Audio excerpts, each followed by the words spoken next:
दूर आ गई, आपने क्या सोच के बनाया डीनो जेम्स भाई के साथ जो आपने किया है? हिप हॉप वो एक अलग ही भाई डीनो भाई तो और आप तो एकदम पोल्स अपार्ट आर्टिस्ट हो, दोनों हो बहुत ही अपने जॉनर में किंग, बट डीनो भाई एकदम अलग और आपका एकदम मेलोडी वाला। वो तो रैप उनका ऐसा स्टाइल है कि वो बातें बोल रहे हैं लंबी लंबे सेंटेंस और एकदम, और आप एकदम मेलोडी वाले। डीनो और मैं एकदम एक जैसे पर्सनालिटी वाइज, और इस वजह से मैं डीनो से बहुत कनेक्ट किया। वो बीट मैंने 1 साल पहले बनाई थी, वो बीट भी मैंने ही बनाई। अच्छा। तो ऐसा लोगों को लगता है कि मैं कर रहा हूँ ये बैलेज कर रहा हूँ, बहुत सारे मैं अपने सारे गाने खुद प्रोड्यूस करता हूँ, तो there is no producer arranger.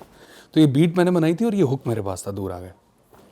Dino एक दिन आया, हम लोग बात कर रहे थे और हम गाना बनाने के लिए नहीं मिले थे, ऐसी बात हो रही थी।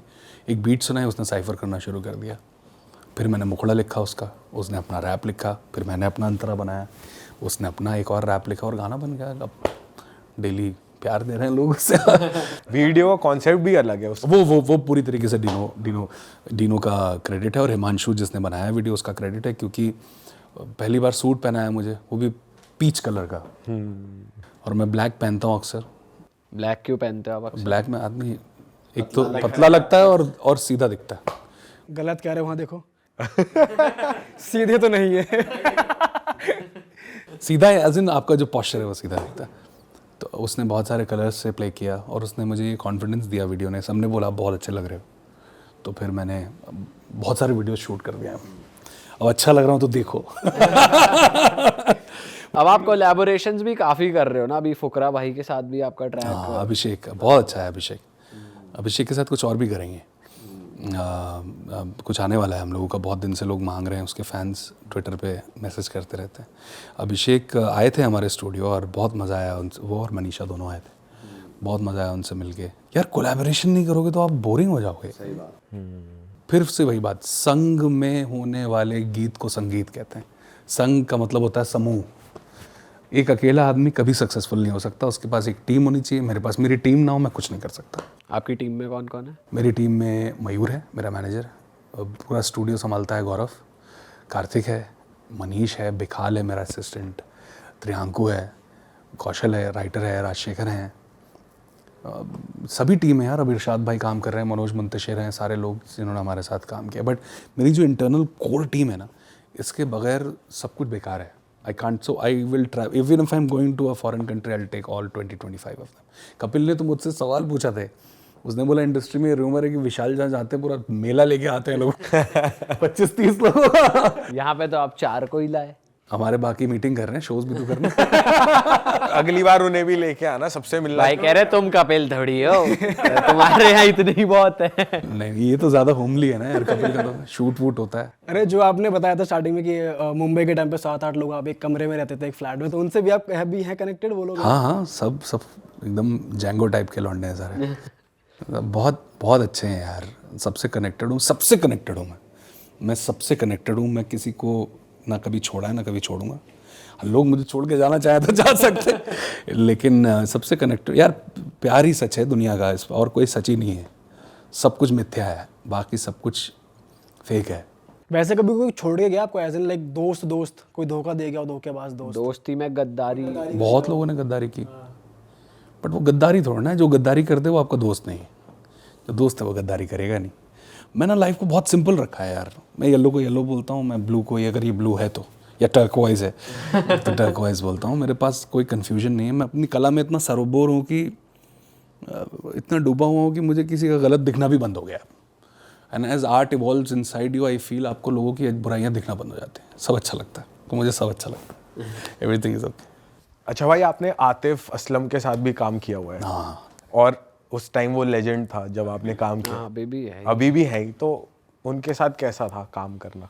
कल आतिफ का मैसेज आया मेरा पहले भी मैं के लिए, बहुत अच्छा लगा उन्हें गाना, तो मैंने लिखा लव यू, उन्होंने लिखा लव यू टू, नहीं उन्होंने लिखा ऑलवेज लव यू ऑलवेज।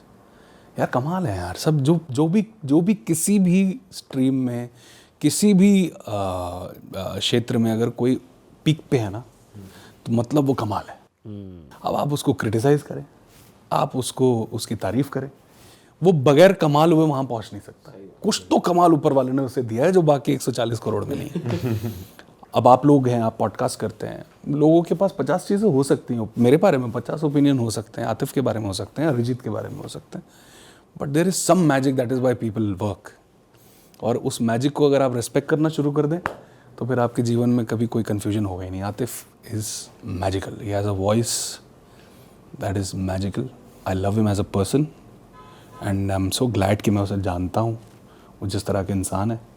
हम पंजाबी में बात करते हैं, जबकि मैं पंजाबी हूँ भी नहीं, फिर भी हम पंजाबी में बहुत अच्छी पंजाबी बोल सकता हूँ, तो हम पंजाबी में बात करते हैं, अच्छा खाना खाते हैं, दुबई में मिलते हैं तो कभी, और 2-3 गाने किए हमने साथ में, एक गाना साथ में गाया हमने, और क्या चाहिए यार। ये तो सब जब मैं छोटा होता था, कॉलेज में था, तब तो सुनता था आतिफ के गाने ना। अब Sonu Nigam, Atif, all of this people have been very legendary I guess. भाई एक बात बताओ, अभी तक चलो आपकी जर्नी चल रही थी, आप स्टूडियो में काम कर रहे थे, मैं जानना चाहता हूँ जब आप पहली बार स्टेज पे चढ़े, जब आपके लिए लोग इकट्ठे हुए थे, वो एक्सपीरियंस कैसा था? और अगर कुछ आपने ब्लंडर किया हो स्टेज पे तो वो ज़रूर बताओ। यार हमारी ट्रेनिंग इतनी कड़क हुई है ना कि हमें स्टेज ना घर लगता है। बचपन में मैं 100 रुपये में ऑक्टोपैड और ढोलक बजा के साथ में ऑर्केस्ट्रा में गाना गाता था। अच्छा। 50 रुपये में भी गाया है मैंने, रफ़ी के नगमे, किशोर के नगमे, और ढोलक बजा के, जैसे ये माइक लगा हुआ है, यहाँ ढोलक रखी हुई है, यहाँ ढोलक बजा रहा हूँ और मैं गाना भी गा रहा हूँ, तू मेरी जिंदगी चल रहा है।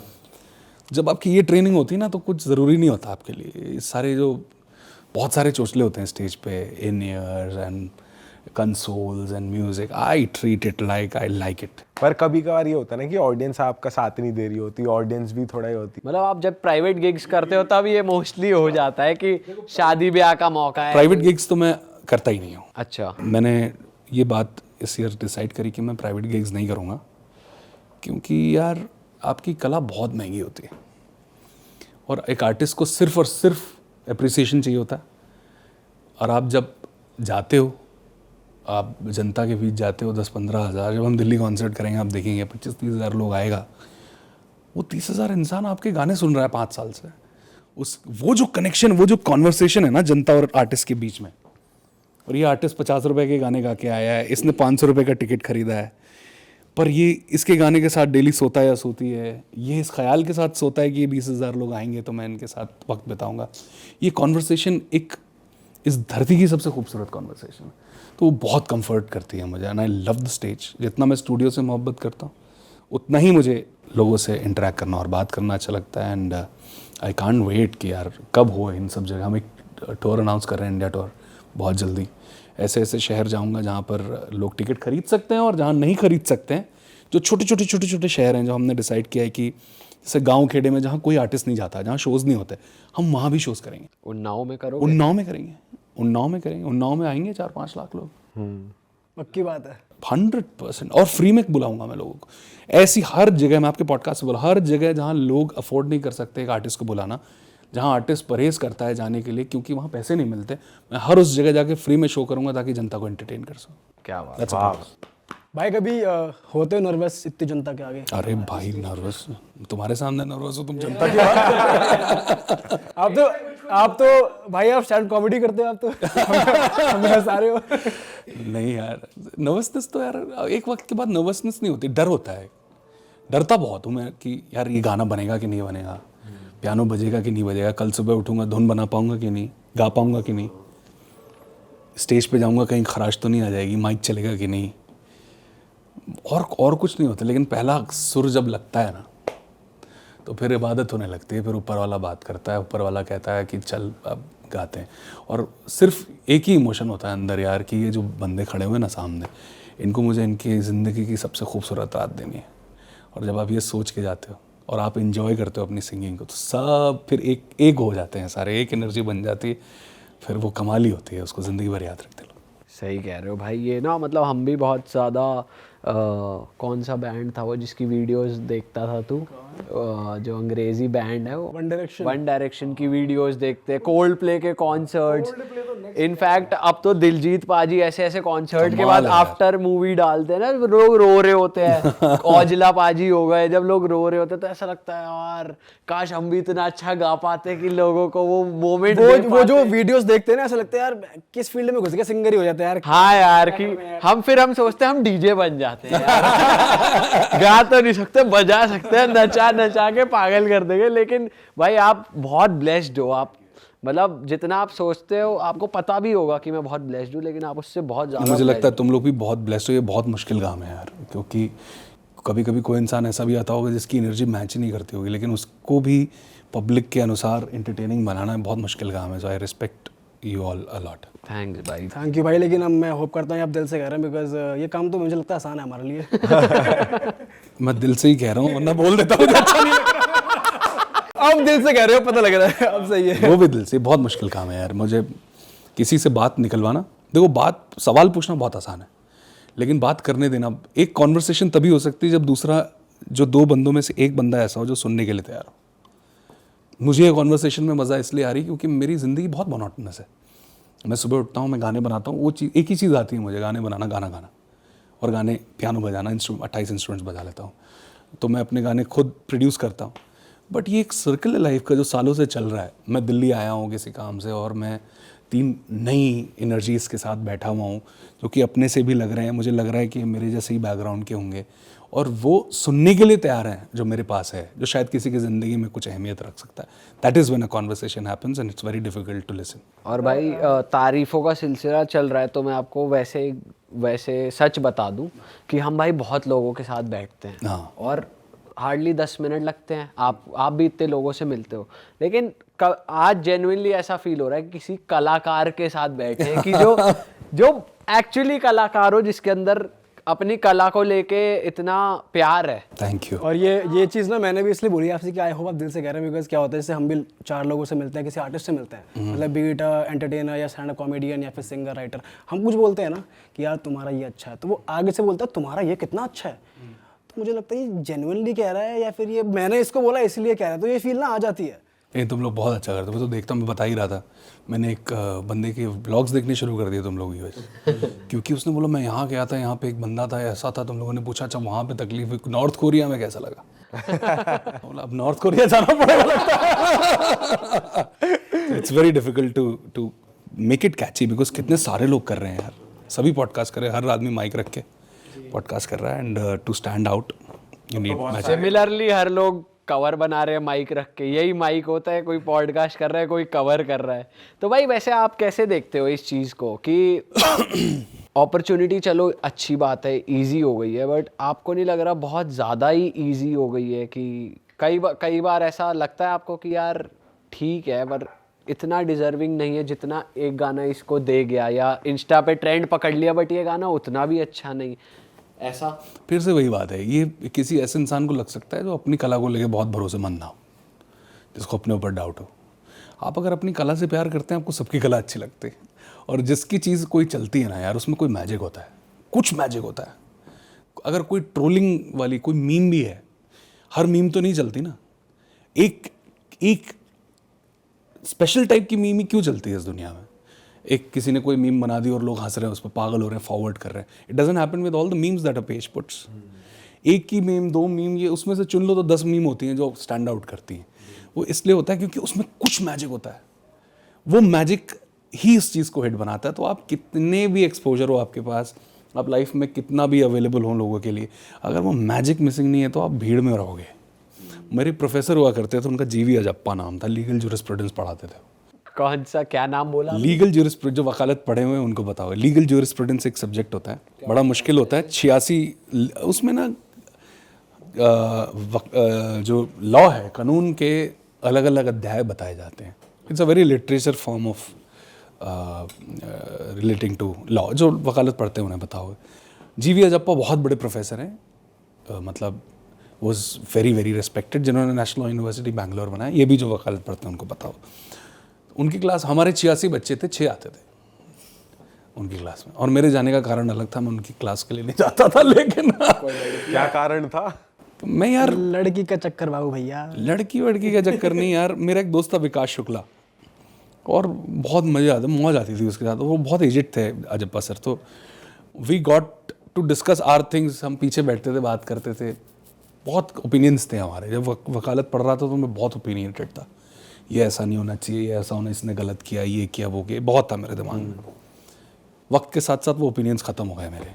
मुझे लगा सभी सही है यार, क्यों ये वॉलपेपर का कलर ऐसा क्यों है। अब मैं इस पर भी एक ओपिनियन रखता कि गोल्डन नहीं होना चाहिए या टर्कवाइज होना चाहिए था, ये ख़त्म हो गया, जीवन से ही ख़त्म हो गया, डिलीट हो गया। एक दिन उन्होंने मुझे बुलाया, उन्होंने पूछा, do you know what is luck? I said yes. Do you know who is lucky? तो मैंने बोला no. He said a person gets lucky when your preparation meets opportunity. जब आपकी तैयारी मौके से मिलती है तब आप लकी हो जाते हो। ये दिमाग में बैठ गई बात, ऐसे ठक से आके यहाँ पे, कि जीवन में अभी मेरे पास कुछ है या नहीं है, मैं तैयार रहूँगा इस चीज़ के लिए। अगर उसने मेरा दरवाज़ा खटखटाया तो मैं दोनों हाथों से पकड़ लूँगा।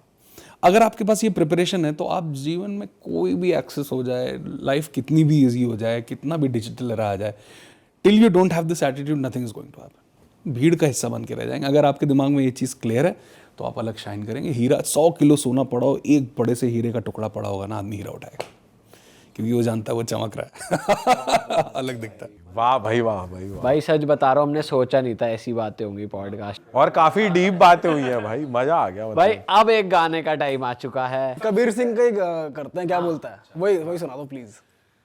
क्या हाल हो गया है ये मेरा, आंखें मेरी हर जगह ढूंढे तुझे बेवजह, ये मैं हूँ या कोई और है मेरी तरह।